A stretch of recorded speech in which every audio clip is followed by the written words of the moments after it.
vámonos al capítulo 3. Hoy vamos a ver el capítulo 3 y el capítulo 4. El título de esta enseñanza es un ministerio de hermanos.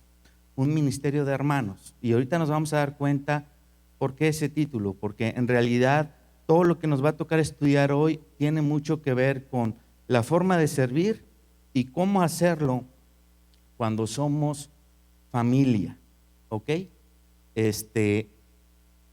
La semana pasada hablamos de la forma en que empezó a hacerse el censo, el primer censo que se redacta en el libro de Números, y ese primer censo pues tiene que ver con el conteo de todas las tribus menos una, la tribu de los levitas. ¿Estamos de acuerdo?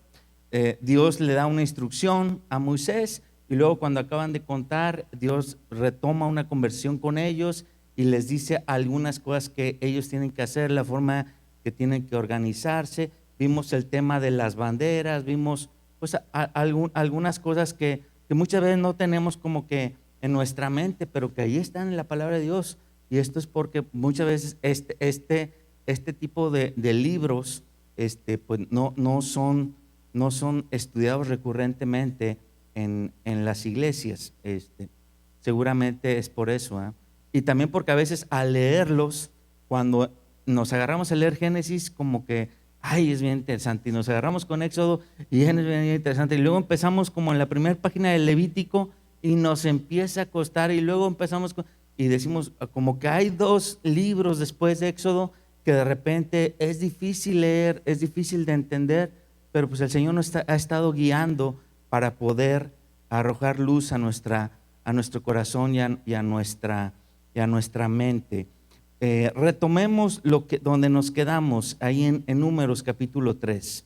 Va a empezar la última parte de ese censo, tiene que ver con el conteo ahora de lo que Dios había pedido separar, ¿sí? ¿A quiénes pidió separar? Es a todos los levitas, y ahora vamos a ver qué es lo que dice Dios respecto de eso. Dice: estos son los descendientes de Aarón y de Moisés en el día en que Jehová habló a Moisés en el monte de Sinaí.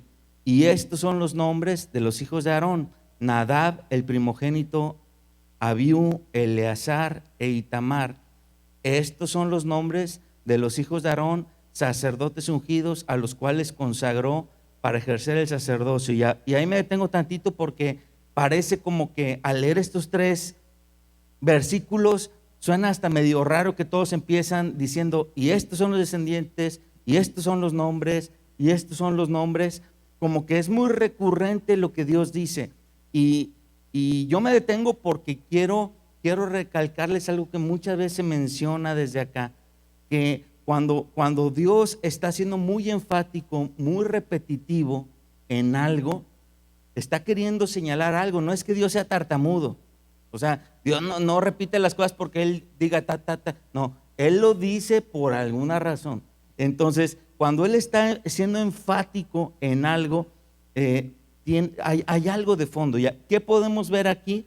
Dios está siendo muy enfático señalando a dos personajes, a Moisés y a Aarón, dándoles un punto de encuentro histórico como para que cualquiera pudiera hacer una trazabilidad histórica desde su existencia, que sí fue real, hasta cualquier descendiente que pudieran tener.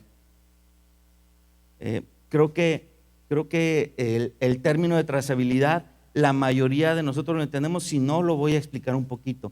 Trazabilidad es poder decir, si alguien se sentara aquí en esta primera fila y le dijéramos: siéntate en la fila, en la primera fila, y luego en la primera silla de la primera fila, y cada 5 segundos te vas a ir moviendo una silla, una silla, una silla, una silla, una silla, una silla.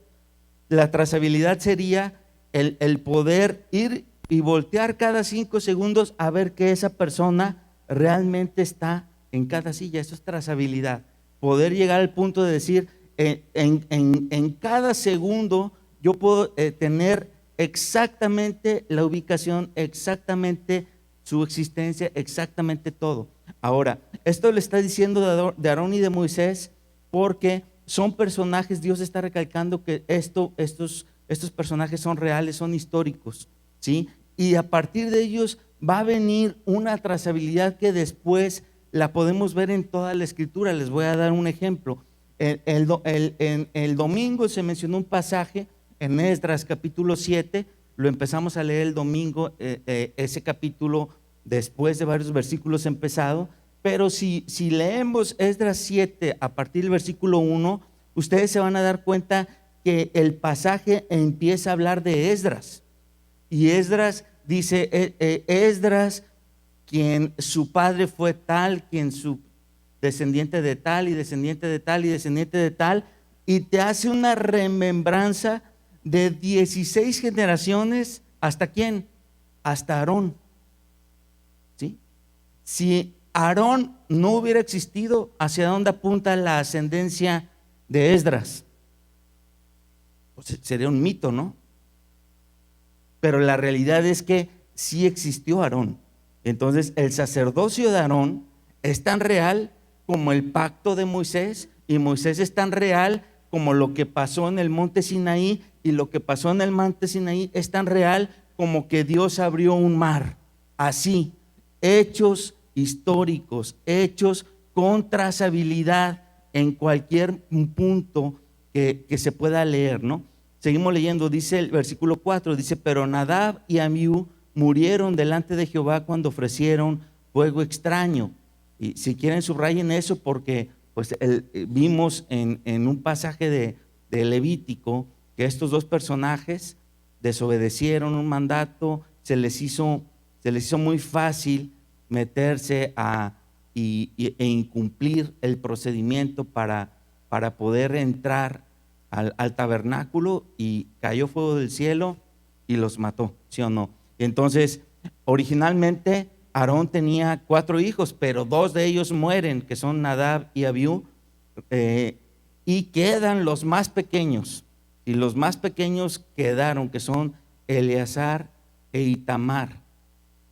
Dice, y Jehová habló a Moisés diciendo, haz que se acerque la tribu de Leví. Y entonces Dios va a empezar a decir qué es lo que él quiere ahora con esta tribu. Dice, y hazla estar delante del sacerdote Aarón, dice, para que le sirvan y desempeñen el encargo de él y el encargo de toda la congregación delante del tabernáculo de reunión, para servir en el ministerio del tabernáculo, y guarden todos los utensilios del tabernáculo de reunión y todo lo encargado a ellos por los hijos de Israel, y ministren en el servicio del tabernáculo. Y ahí nos tenemos que detener, porque en estos 2 versículos empieza a describirse de una forma muy clara, muy directa, para qué Dios separó a la tribu de Leví. Todas las otras 12 tribus fueron contadas y luego fueron organizadas, y se les dio un motivo, se les dio una identidad, todo lo que vimos la semana pasada, para que también después fueran acomodados para estar preparados incluso para una guerra. Pero la tribu de Leví no. La tribu de Leví, estos no van a participar en guerra, estos van a estar ubicados dentro, de hecho, en la ubicación en el cuadrito que pusimos la semana pasada, la foto que pusimos, todas las tribus están alrededor, y luego vamos a empezar a ver cómo el orden que Dios le va a estar dando a las tribus que a la tribu de Leví por sus familias que vamos a mencionar el día de hoy, que quedaron acomodadas como en un círculo concéntrico alrededor del tabernáculo, porque su función va a ser otra, y su función tiene que ver directamente con el ministerio del tabernáculo de reunión. Aquí muy claramente vean las palabras que usa. Primero dice que le sirvan a Aarón, que desempeñen el encargo, lo que él les diga, no el encargo de él. ¿Cuál es el encargo de Aarón? El fungir como sacerdote. O sea, toda la tribu de Leví iba a participar de forma directa o indirecta del ministerio sacerdotal. ¿Ok? Ahora dice, el encargo de toda la congregación, porque van a venir cosas muy particulares que Dios le va a encargar a cada familia de los descendientes de Aarón. Y luego empieza a decir que guarden utensilios, que hagan todo lo que tiene que ver, dice al final, el ministerio en el servicio del tabernáculo. Ok, dice 9, y dirás a los levitas, y darás los levitas a Aarón. Subrayen eso.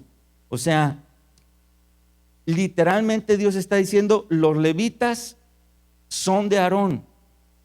Dice, y a sus hijos les son enteramente dados de entre los hijos de Israel. O sea, esta tribu no iba ni siquiera a poseer ya después un territorio, ni ellos iban a poder decir, nosotros somos posesionarios de algo. Todo lo contrario, a nosotros nos posee alguien. Este término está medio raro, pero ahorita vamos a ver por qué lo dice, ¿sí? Dice, y constituirás a Aarón y a sus hijos para que ejerzan su sacerdocio, y el extraño que se acercare morirá. O sea, nadie iba a poder participar de este ministerio si no fuera levita. Nadie, ¿sí? Así fuera una mínima parte, nadie podía ni siquiera acercarse. O sea, era tan crítico, de tan gran importancia que Dios le daba a lo que ellos iban a hacer, que nadie más ni siquiera podía acercarse. Dice, habló además Jehová a Moisés diciendo, he aquí yo he tomado a los levitas de entre los hijos de Israel en lugar de todos los primogénitos. Los primogénitos nacidos entre los hijos de Israel serán pues míos los levitas. ¿Sí? Entonces aquí yo subrayaría eso también, porque está diciendo Dios, todos los levitas son míos. ¿Sí? Y ahorita en lo que vamos a seguir leyendo va a decir por qué son suyos. Hay una razón por la que Dios dice los levitas son míos, pero ahorita me quedo ahí, porque entonces ahora entendemos cómo es que Dios le puede decir a todos, los levitas son de Aarón. ¿Por qué puede Dios decir eso? Porque primero Dios dice, los levitas son míos. Como son míos, yo se los entrego a Aarón. ¿Ok? Es un principio en el cual Dios dice, yo soy el dueño de ellos, ¿sí? Y así como yo soy el dueño de ellos, yo transfiero esa dueñez a alguien más. Ahora, versículo 13 dice, porque mío es todo primogénito, desde el día en que yo hice morir a todos los primogénitos en la tierra de Egipto, santifiqué para mí a todos los primogénitos en Israel, así como de hombres como de animales, míos serán, y lo firma. ¿Cómo es la firma? Dice, yo Jehová. Wow. Entonces, algo pasó aquel día en el que con la 10ª plaga están a punto de salir de Egipto todo el pueblo, y empieza a celebrarse la Pascua. Cuando se empieza a celebrar la Pascua, se hace el sacrificio del corderito, se manchan las orillas de las puertas de las casas con sangre, ¿sí? Y el ángel de la muerte viene sobre todo Egipto, ¿sí?, a matar a todos los primogénitos. Si esa sangre no hubiera estado en las puertas de las casas de los israelitas, a los israelitas también les hubiera tocado morir, hubieran tenido muertos dentro de sus casas, ¿sí? Pero ellos obedecieron el mandato que les había dado Moisés, que celebraran Pascua para que el ángel de la muerte pasara, Pascua, el ángel de la muerte pasara y sobre ellos no cayera la muerte. Y entonces, pero normalmente vemos la Pascua, esa primera Pascua simplemente explicando lo que pasó en el tema de salvación, ¿sí? El que no murieron. Pero aquí este pasaje dice que en ese momento algo más pasó, que nadie más supo, que nadie más vio, pero que Dios da por hecho que sucede porque Él lo hizo. Dice: yo santifiqué para mí a los primogénitos en Israel. O sea, no nada más los salvó de la muerte, sino que en ese mismo momento Él dice: son míos y los consagro para mí a los primogénitos. ¿Ok? O sea, no es nada más los rescaté para que no se mueran, sino aquel que le tocaba morir, pero fue rescatado. El simple hecho de ser rescatado ahora me pertenece porque yo pagué un precio. Alguien pagó con sangre ese rescate. ¿Ok? Entonces ahí hay una mezcla de rescate y consagración. Como hay rescate, hay consagración. Ok, seguimos. Obviamente cuando hablamos de consagración hablamos de que hay una dedicación, y entonces esos primogénitos tenían que ser para Dios, ¿sí? Ahora, los levitas van a representar en el relato, ahorita que sigamos leyendo, un simbolismo de todo eso que pasó meses antes, porque esto está pasando meses después de esa primera Pascua. Entonces, todos los levitas van a representar eso. Leamos, dice: y Jehová habló a Moisés en el desierto de Sinaí, diciendo: cuenta los hijos de Leví según las casas de sus padres por sus familias, contarás todos los varones de un mes arriba. Y entonces Dios da una instrucción y va a empezar un conteo final de ese primer censo. Ese conteo final va a tener que ver con lo último que van a contar. Lo último que van a contar son los levitas. Y este conteo se va a hacer de una forma diferente a la que estudiamos la semana pasada. En esta hay una particularidad. La particularidad es: serán contados los varones, pero de un mes arriba, ¿sí? La semana pasada y en el conteo anterior vimos que iban a ser contados todos los hombres mayores de 20 años. En esta ocasión, los levitas, desde un levita que tuviera 30 días y en adelante, ya era contado en el censo. Ya valía como alguien censado, ¿sí? Entonces, a los levitas se les cuenta con un parámetro diferente, desde un mes, y hay un porqué. Ahorita lo vamos a ver. Dice: y Moisés los contó conforme a la palabra de Jehová, como le fue mandado. Los hijos de Leví fueron estos por sus nombres: Gersón, Coat y Merari. Y los nombres de los hijos de Gersón por sus familias son estos: Libni y Simei. Los hijos de Coat por sus familias son Amram, Izar, Hebrón y Uziel. Y entonces vemos una primer segregación para hacer el conteo. El conteo se va a hacer por familias, o sea, todos descienden de Leví, pero de los primeros descendientes de Leví se empiezan a ver una separación por sus ramificaciones, por su genealogía, de acuerdo a su descendiente principal después de Leví, como para ubicarse por familia, para empezar a ser contados. 20 dice: y los hijos de Merari por sus familias, Mali y Musi.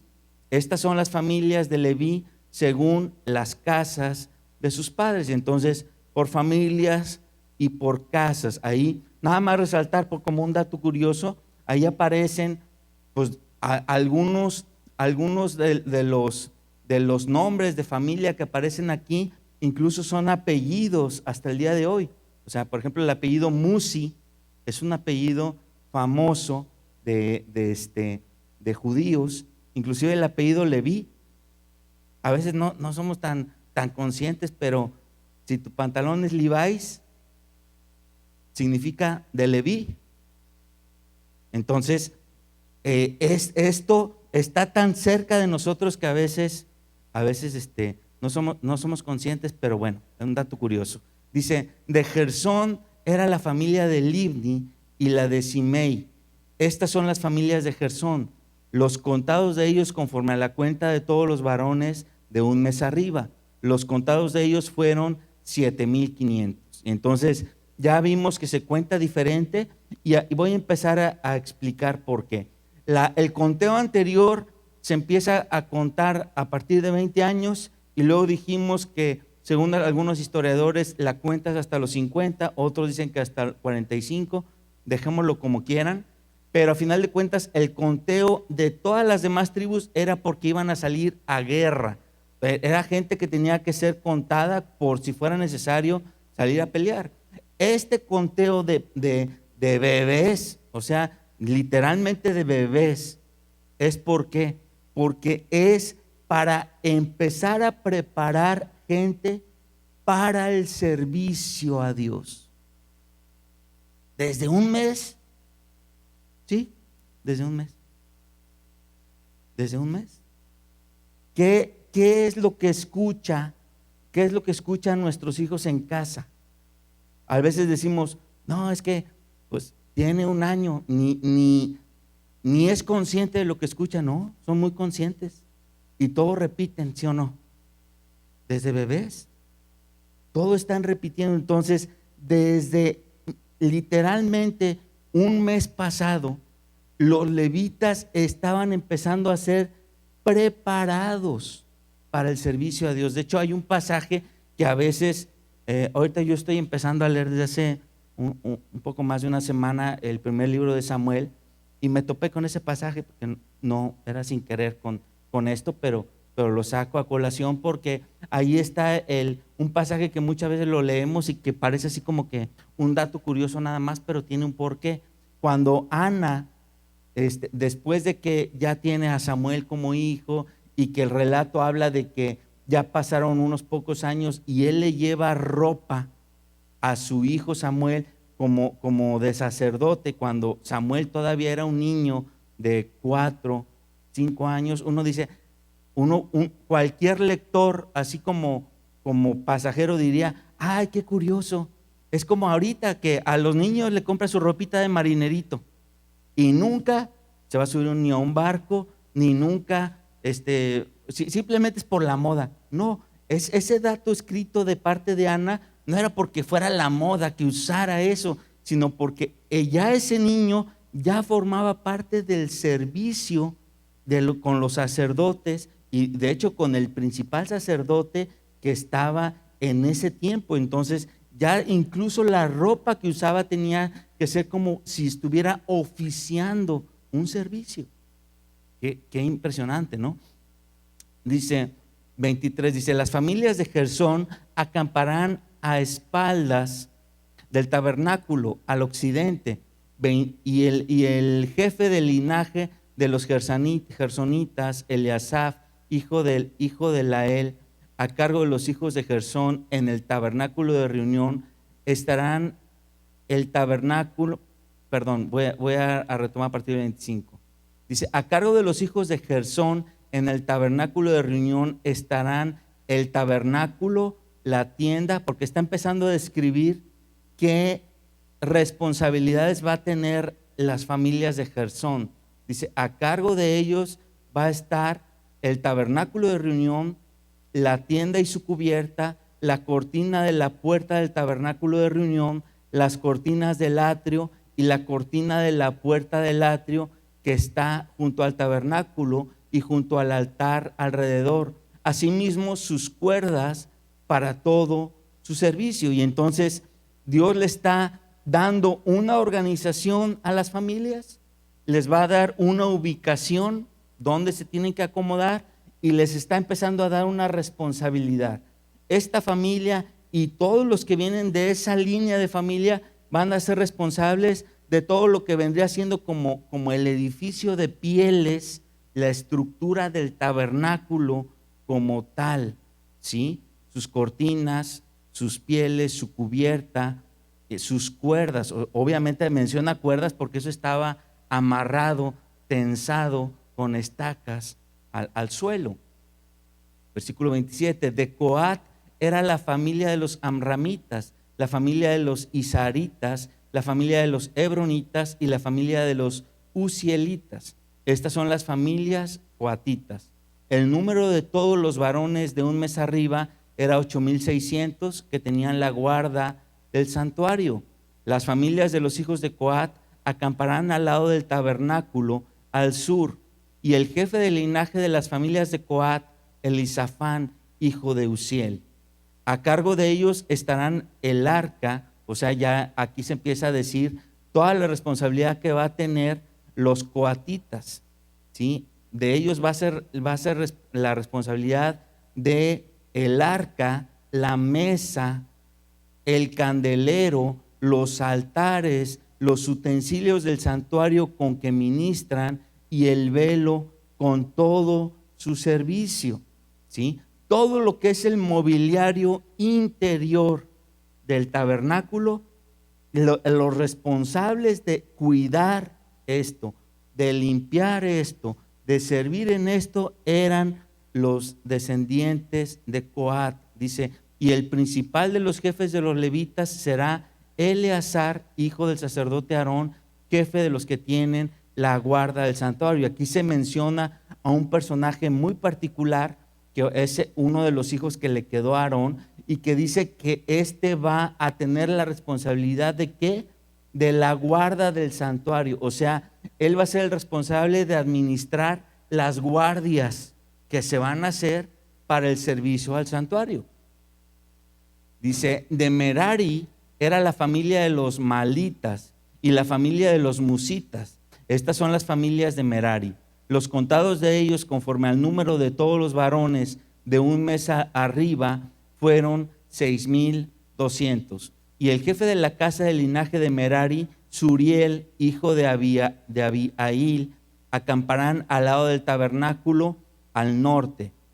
A cargo de los hijos de Merari estará la custodia de las tablas del tabernáculo, sus barras, sus columnas, sus basas y todos sus enseres con su servicio, y las columnas alrededor del atrio, sus basas, sus estacas y sus cuerdas. Entonces, esta familia y todos sus descendientes van a ser responsables del mobiliario exterior, el que hace la periferia, el atrio del tabernáculo, toda la estructura de basas, toda la estructura de tablas, ¿sí? Y sus diferentes barras de plata y de bronce, ¿no? Dice, y los que acamparán delante del tabernáculo al oriente, delante del tabernáculo de reunión al este, serán Moisés y Aarón y sus hijos, teniendo la guardia del santuario en lugar de los hijos de Israel. Y el extraño que se acercare morirá. Segunda vez que lo menciona, es muy importante. Todos los contados de los levitas que Moisés y Aarón, conforme a la palabra de Jehová, contaron por sus familias, todos los varones de un mes arriba fueron 22,000. Ok, y entonces ahí se termina el conteo, ¿sí? Fueron 22,000, ¿sí? Y simplemente nada más una explicación sencilla de por qué se repite que todo aquel que se acerque a un lugar donde no le corresponde estar, todo aquel que se acerque a un lugar donde no le corresponda servir y que no forme parte de la familia que fue designada para ese servicio, morirá. Es porque para Dios es muy importante que la persona que sirve sea aquella persona que Dios pone, ¿sí? La persona que se autoimpone como para ministrar, para Dios es una aberración, y Dios no respalda un servicio que es autoimpuesto. Nunca va a tener una persona que se autoimpone, que se ubica donde Dios no lo ha puesto. Por eso dice muerte, ¿sí? Y espiritualmente, aquí era una muerte real, que caía esa persona muerta, pero a nuestros días simplemente no hay el respaldo de la vida que Dios imparte por medio de un ministerio que sí tiene el respaldo de Dios. ¿Ok? Sigamos. Ahora va a empezar a hablar ahora del tema de qué tienen que ver los primogénitos que se mencionaron algunos versículos arriba. Nos quedamos en que eran 22,000, ¿ok? Dice el versículo 40. Ahora dijo Moisés: cuenta todos los primogénitos varones de los hijos de Israel de un mes arriba y cuéntalos por sus nombres. Y tomarás a los levitas para mí en lugar de todos los primogénitos de los hijos de Israel, y los animales de los levitas en lugar de todos los primogénitos de los animales de los hijos de Israel. Y vuelve a afirmar Dios, dice: yo Jehová. Dice: contó Moisés como Jehová le mandó todos los primogénitos de los hijos de Israel y todos los primogénitos varones conforme al número de sus nombres, de un mes arriba fueron 22,273. Ahora, ¿qué es lo que está pasando aquí? Se menciona en versículo 40 y luego en el 42 dos conteos. El primer conteo, más arriba se mencionó el primer conteo de 22,000 personas que fue todos los levitas, y el segundo conteo Dios le dice a Moisés: cuenta a todos los primogénitos de todas las demás tribus. Ahora, las tribus que contó anteriormente, que Rubén, que Isaacar, que Judá, Moisés va a tener que regresarse nuevamente a ese conteo y ahora contar algo que no contó en el principio. De todos esos que conté, que eran 600 y tantos mil, ¿cuántos de ellos son primogénitos?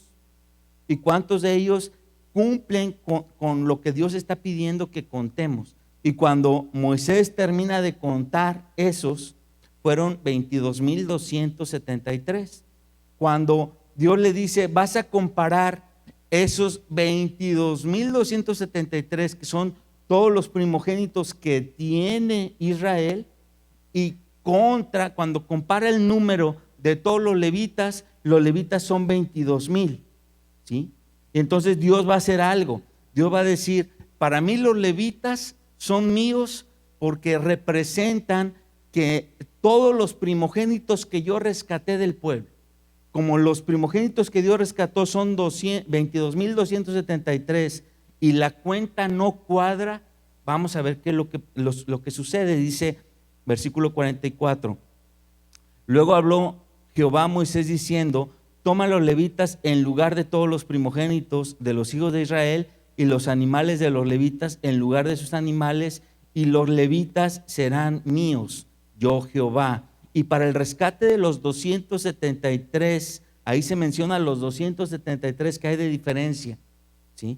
Para el rescate de los 273 de los primogénitos de Israel que exceden a los levitas, tomarás 5 ciclos por cabeza, conforme al ciclo del santuario tomarás. Entonces, fueron rescatados todos los primogénitos del pueblo, y Dios toma como símbolo de ese rescate a los levitas. Como el número no cuadra, dice: hay 273 que necesitamos rescatar de otra forma, no cabeza por cabeza, sino ahora hay que pagar un precio.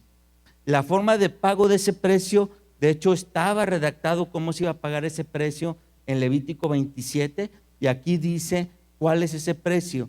Y dice: tomarás 5 ciclos por cabeza, conforme al ciclo del santuario lo tomarás. El ciclo tiene 20 jeras.